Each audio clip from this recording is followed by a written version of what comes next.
Alright, lecture 502.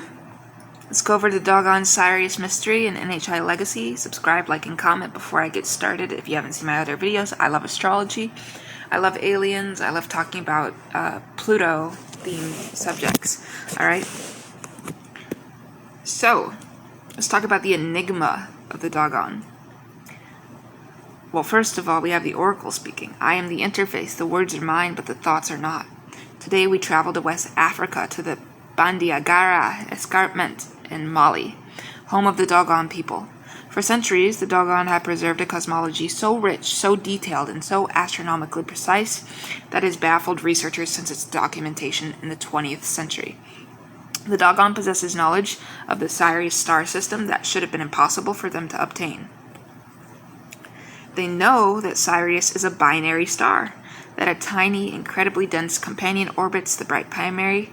They describe this companion, which they call Potolo, as the smallest thing there is, and the heaviest star, an accurate description of a white dwarf.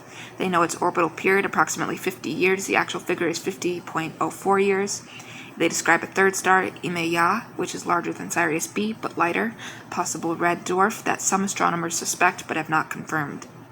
Western astronomy discovered Sirius B in 1862 and confirmed it as a white dwarf in 1950. The Dogon claim to have known for centuries, but the question is how.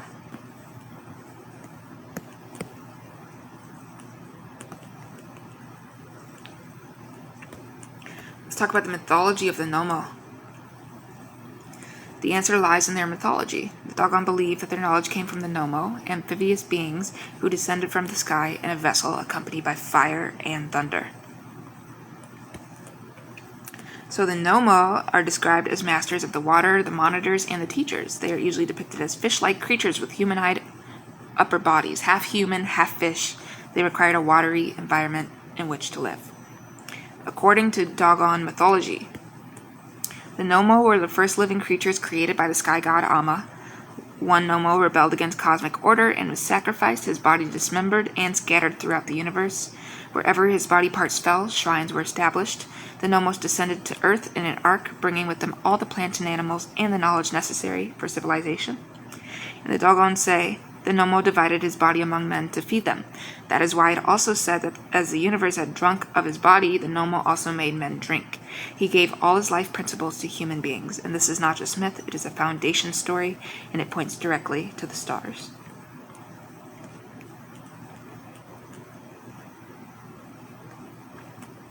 Let's talk about the documentation of the mystery. So in the 1930s and 1940s, French anthropologists Marcel Graeul and Germain Dieterlen lived among the Dogon. Studying their culture in depth over years of fieldwork, they were gradually initiated into the most secret aspects of Dogon cosmology, and what they documented was astonishing. The Dogon divided the sky into regions and named stars and constellations. They knew the moons of Jupiter, the rings of Saturn, and the spiral structure of the Milky Way, all without telescopes. But their most detailed knowledge concerned Sirius. They described Potolo, Sirius B, as composed of a mysterious, super-dense metal called Sagala. They drew its orbit, an ellipse with Sirius at one focus. They even described its 50-year period and its extremely high density. So Graeul and Dieterlen published their findings in a 1950 paper and later in the book The Pale Fox. For decades, their work stood as one of the great ethnographic mysteries.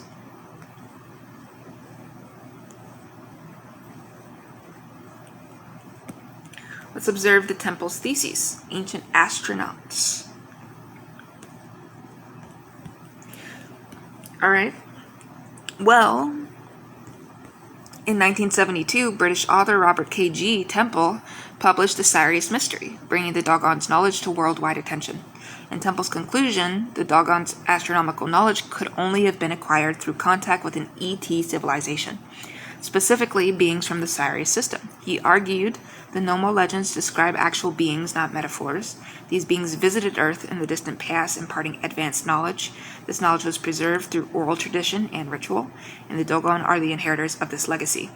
Temple connected the Nomo to other ancient traditions, the amphibious gods of Sumer, Oannes, the Egyptian god Thoth, the Greek legend of Atlantis. He proposed that a single source, visitors from Sirius, lay behind all these myths. The Sirius mystery became a cornerstone of the ancient astronaut hypothesis. It inspired countless books, documentaries, and speculation.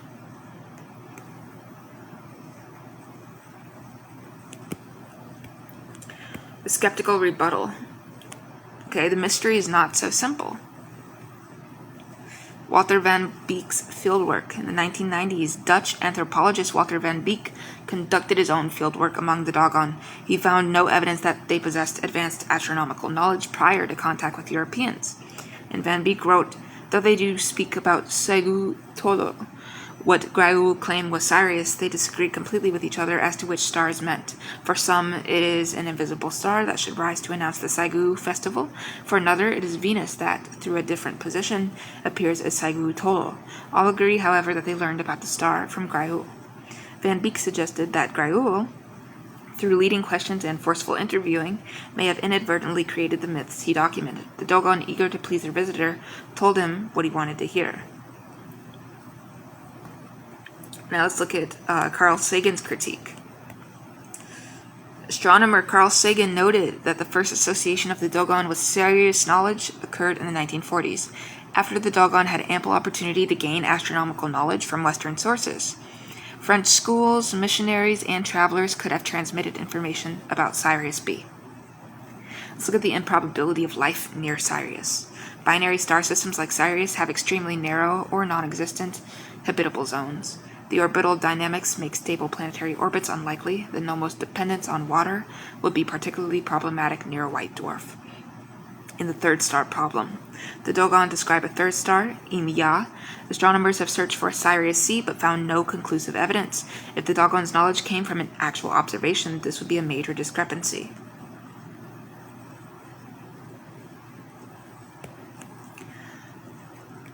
The Oracle's perspective. So the Oracle says, I have been in communication with beings who know the Dogon and who know the truth of the Nomo. Let me share what I've learned. On Graul and Diaterlin, the French anthropologists were not frauds. They were genuinely initiated in the Dogon esoteric tradition. But esoteric tradition is not public knowledge. The Dogon have levels of initiation. Outer teachings for outsiders, inner teachings for initiates. Graul and Diaterlin received the inner teachings. Van Beek, who spent less time and was not initiated, received the outer teachings. Let's look at the knowledge itself. So the Dogon's astronomical knowledge is real. It predates European contact, but it isn't scientific knowledge in the Western sense. It is symbolic knowledge, encoded in myth, ritual, and art.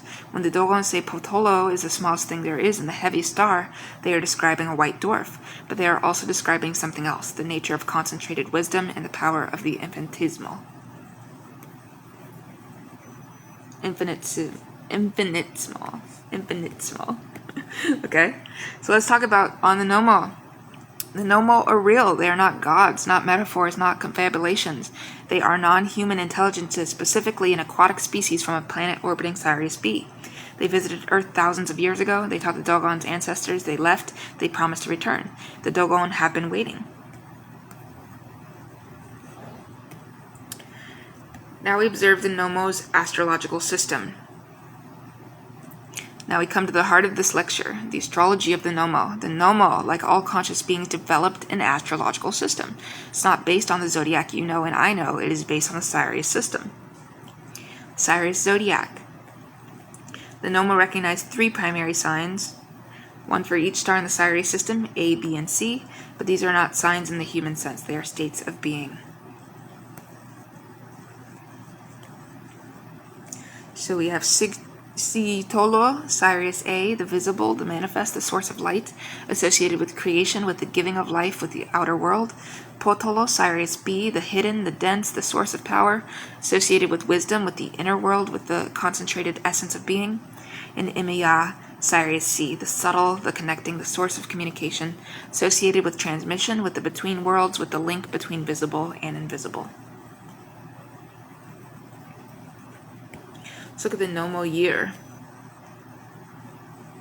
It's 50 Earth years, and the orbital period of Sirius B around Sirius A. This isn't a cycle of seasons, but a cycle of relationship. When B completes an orbit relative to A, the Nomo consider it a new era. Then we go to the Nomo houses. The Nomo have 7 houses, not based on spatial directions. but on phases of contact.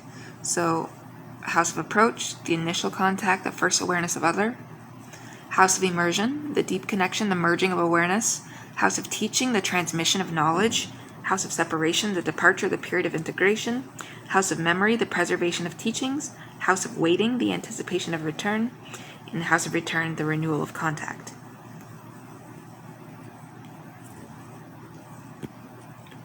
These houses reflect the Nomo's relationship with Earth and with any species they contact. Let's look at the Dogon as astrologers. So the Dogon incorporated Nomo astrology into their own system.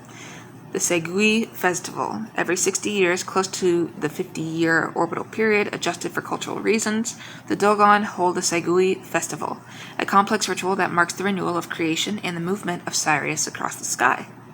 During Segui, a special language is used, masks are carved, and the most sacred teachings are transmitted to the next generation. The festival lasts for several years, moving from village to village. This is not just celebration, it is astrological timing, aligning human ritual with cosmic cycles. And Dogon birth charts. When a Dogon child is born, elders note the position of Sirius in the sky. They consider, is Sirius visible, Saiji Tolo dominant? Is it the season where Sirius B is theoretically present? Potolo influence? Are there any atmospheric conditions that suggest Sirius C? A child born under strong Potolo influence is said to have heavy destiny, like the star itself, dense and visible to casual observers, but powerful beyond measure.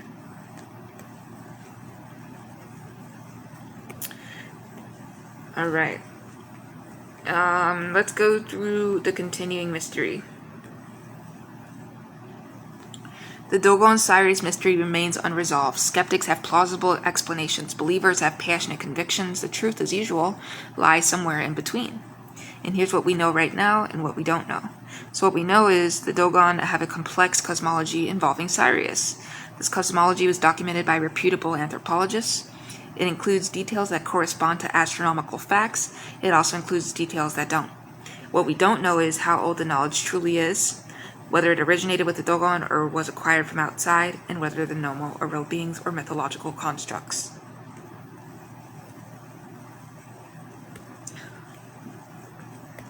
Well, we propose, a middle path. The Dogon's knowledge may be symbolic astronomy, accurate not in every detail, but in its essential insights. The Nomo may be real beings whose nature has been encoded in myth. The truth may be accessible not through either or thinking, but through both and through accepting that reality is more complex than our categories allow. Alright, let's get some questions out the way here. Well, have you personally met anyone who has met the Nomo? The Oracle says yes, several. They describe similar experiences, a sense of being underwater, of breathing water, of communicating without words. They describe beings who are ancient, patient, and deeply interested in human potential. Well, why would the Nomo choose the Dogon, a small, isolated tribe? Why does anyone choose anyone? Perhaps the Dogon were receptive. Perhaps their ancestors had qualities the Nomo valued, respect for tradition, oral memory, symbolic thinking. Perhaps the Nomo didn't choose them. Perhaps they chose each other. What about the other interpretations, the ancient Egyptian connection, the Greek myths? They're all true. The Nomo visited many cultures, each received according to its capacity. The Egyptians remembered them as gods.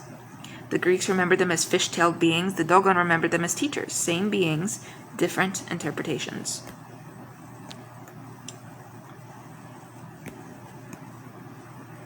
Alrighty.